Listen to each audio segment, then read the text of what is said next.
मेरे दर्शकों को सभी को राधे राधे। दोस्तों, आज हम आपको माघ मास माहात्म्य के दूसरे अध्याय की कथा या कहानी या महत्व या महात्म्य सुनाने जा रहे हैं। उससे पहले हम भगवान की स्तुति करेंगे। गजाननं भूतगणाधिसेवितं कपित्थजम्बूफलचारुभक्षणम् उमासुतमशोकविनाशकारकं नमामि विघ्नेश्वरपादपङ्कजम्। अब देवी जी का ध्यान करेंगे। नमो देव्यै महादेव्यै शिवाय शततं नमः। नमः प्रगत्रये भद्राय नियता प्रणतास्यं। अब हम लोग महाकाल भगवान भोलेनाथ का ध्यान करेंगे। कर्पूरगौरम करुणावतारम संसारसारम भुजगेन्द्रहारम सदा वसन्तं हृदयारविन्दे भवां भवानी सहितं नमामि। दोस्तों, अब हम लोग लक्ष्मी नारायण का ध्यान करेंगे। शान्ताकारं भुजगशयनं पद्मनाभं सुरेशं विश्वाधारं गगनसदृशं मेघवर्णं शुभांगं लक्ष्मीकान्तं कमलनयनं योगिभिर्ध्यानगम्यं वन्दे विष्णुभवभयहरं सर्वलोकैकनाथनं।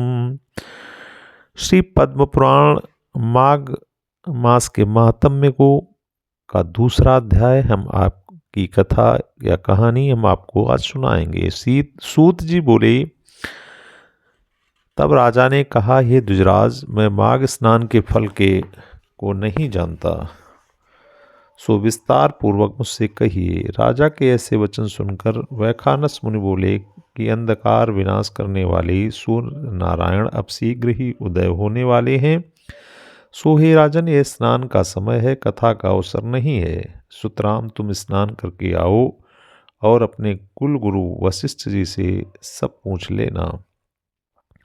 ऐसा कहकर वे तपस्वी मौन धारण करके स्नान करने को चले गए और राजा दिलीप भी पीछे लौटकर यथाविध स्नान करके फिर प्रसन्न हो अपनी नगरी को चले गए। और उन वानप्रस्थी ऋषि कथा अंतःपुर रानिवास में वर्णन कर श्वेत घोड़ा के रथ में बैठ श्वेत ही छत्र से शोभायमान हो चंवर अलंकार सुंदर वस्त्र धारण किए मंत्रियों से संयुक्त जय शब्द को सुनते ऋषि के वाक्य स्मरण करके वशिष्ठ जी के आश्रम में आए।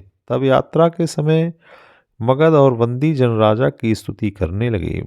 विनय और शिष्टाचार पूर्वक महर्षि को प्रणाम कर अर्घ्य और तथा आशीर्वाद को स्वीकार कर राजा आसन के ऊपर बैठ गए। तब मुनि ने आनंद पूर्वक राजा से कुशल पूछा। तब राजा बोले और इनके वाक्य सुन मुनीश्वर का चित्त प्रसन्न हो गया। तब मधुर मूर्ति वाले वैखानस वचन को पूछने लगे। दिलीप बोले, हे भगवान, आपकी कृपा से मैं विस्तार सहित माघ माहात्म्य को जानना चाहता हूँ।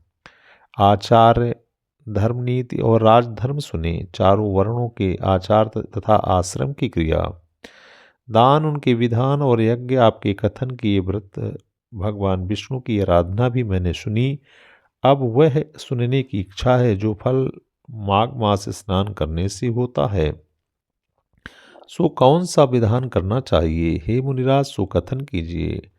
वशिष्ठ जी बोले, तुमने त्रैलोकी का कल्याण करने वाला, अतएव सबका हितकारक एवं वानवासी ऋषि मुनियों को भी निर्मल करने वाला ये अच्छा प्रश्न किया है। जो व्यक्ति गौ, भूमि, तिल, वस्त्र और सुवर्ण, धान्य आदि वस्तुओं का दान किए बिना ही स्वर्ग में जाने की इच्छा करते हैं, उन्हें चाहिए कि वे माघ मास में अवश्य स्नान करें।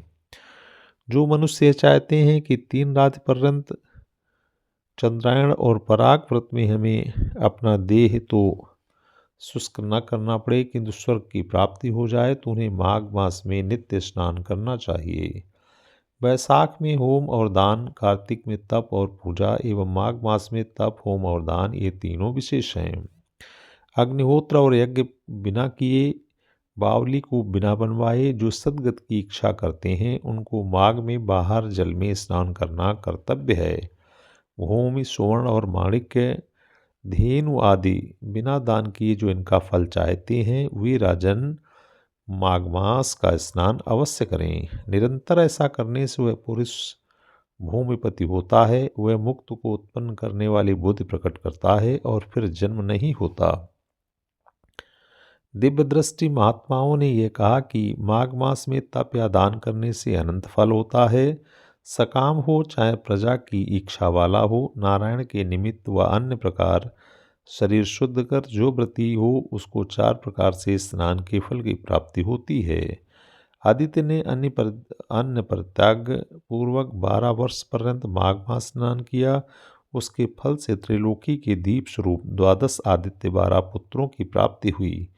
माघ मास स्नान से ही रोहिणी, शुभगा तथा अरुंधति दानशीला हुई हैं और इसी स्नान से इंद्राणी रूप संपन्न होकर 7 महलों में स्थान सुख से निवास करती हैं। जो शोभा से भरपूर निर्मल, जिसके आंगन नृत्य करने वाले अप्सराओं से शोभित होते हैं, जो अनेक दीप जल रहे हैं और जो स्थान रूपवती स्त्रियों से संकुल है। गीत बाजों से के शब्द से युक्त, मंगलाचार शोभित, वेद ध्वनि में तत्पर, ब्राह्मणों से युक्त, देवार्चन में तत्पर, मनोहर सदा अतिथियों से शोभित स्थान में मकर व रवि में स्नान करने वाले व्यक्ति प्रसन्न हो निवास करते हैं। जितने माघ मास में बहुत दान किया था, भगवान की पूजा और स्तुति की, इष्ट वस्तु का त्याग और व्रत नियम का पालन किया, वे श्रेष्ठ हैं। माघ मास सदा धर्म का को बढ़ाने वाला है और पाप का नाश करने वाला है। फल देने, काम मूल और निष्काम होने से ज्ञान देने वाला है। जो लोग ज्ञानी और वन में रहकर तप करने वाले हैं को प्राप्त करते हैं। जो लोग विष्णुलोक में मिलते हैं वे लोग सदा माघ स्नान करने वाले होते हैं। हे परंतप और पुण्यों के क्षीण होने पर जो देवलोक से यहाँ लौट आना होता है, परंतु माघ स्नान करने वाले व्यक्ति वैकुंठ से फिर कभी लौटते नहीं। माघ स्नान कर जो मनुष्य दूध देती हुई गौ का दान करते हैं, राजन उस गौ के शरीर में जितने रोम हैं उतने सहस्त्रों वर्ष तक वह स्वर्गलोक में ईश्वर का भोग करते हैं। माघ स्नान करने से जो व्यक्ति गुड़ तथा तिल का दान करता है उसके पाप दूर हो जाते हैं, अतः वह मनुष्य निर्मल हो जाता है। सब दानों से तिल विशेषकर पाप के नाश करने वाले हैं। इस कारण से ही राजन यत्नपूर्वक माघ मास में तिल दान अवश्य करें। माघ स्नान करके ब्राह्मणों को भोजन करावें तो वह अपने पितरों को तृप्त कर शुद्ध हो विष्णु लोक को जाता है। इस कारण सब प्रयत्न से माघ मास में दान करें। हे राजन, किसी भी प्रकार से दान के बिना माघ मास स्नान को न जाने दें। वित्त के अनुसार जानकारी सदा ही माघ में दान करना कर्तव्य है। जो माघ मास स्नान करके उपाहन और कमंडल ब्राह्मण को देता है उसकी अवश्य स्वर्ग में स्थिति होती है। हे राजन, जो मनुष्य माघ मास में स्नान स्वरूप तप करते हैं और उक्त मास को दान के बिना नहीं बिताते, उनको इस दान के करने से स्वर्ग की प्राप्ति होती है। दान से स्वर्ग और दान से ही सुख प्राप्त होता है। दान से पाप और महापातक दूर होते हैं। बिना दान के तप की शोभा नहीं होती। जैसे सूर्य के बिना आकाश अथवा जैसे संतान के बिना कुल और आचार के बिना ग्रह शोभा नहीं पाता, उसी प्रकार कोई पवित्र और पापनाशक नहीं है। यह बात भृगुजी ने मणि पर्वत के ऊपर विद्याधरों से कही है। दोस्तों, मैंने आज आपको अध्याय 2 माघ मास का मातम्य की कहानी आपको सुनाई जो पद्म पुराण से ली गई है। दोस्तों, मेरे द्वारा दी गई जानकारी यदि आपको पसंद आई हो तो मेरे वीडियो को लाइक करें, चैनल को सब्सक्राइब करें। आप सभी लोगों को मेरा प्यार भरा नमस्ते।